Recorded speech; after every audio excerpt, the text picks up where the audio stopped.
In today's video, I'm going to teach you how to combine multiple Etsy orders from the same customer into one shipment and update the tracking correctly.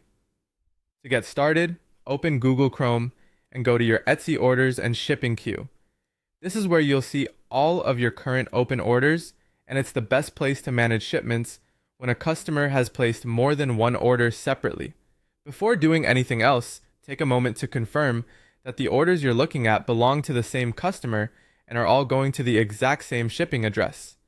That's important because you only want to combine orders when they're being sent together in one package. Once you've confirmed that, look through your open orders and check the boxes next to each of the orders you want to ship together.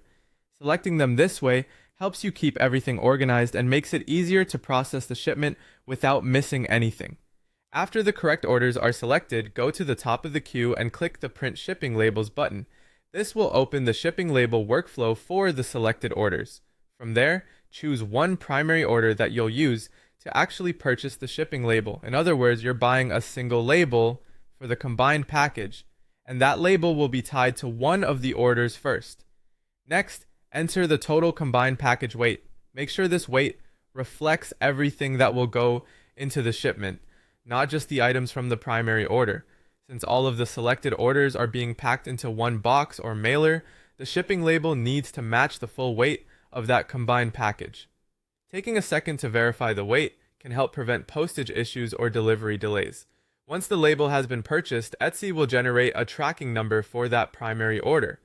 Copy that tracking number carefully because you'll need to use the exact same one for the remaining orders in the shipment. Now go to the other selected orders that are being included in the same package and manually paste that tracking number into each one. This allows you to mark all of those orders as shipped, even though only one shipping label was purchased. The key idea here is that all of the orders are traveling together, so they should all reflect the same tracking information. After that, review each order one last time to make sure the tracking number was added correctly and that every order has been marked as shipped. This helps keep your records accurate and ensures the customer receives consistent tracking updates for everything in the package.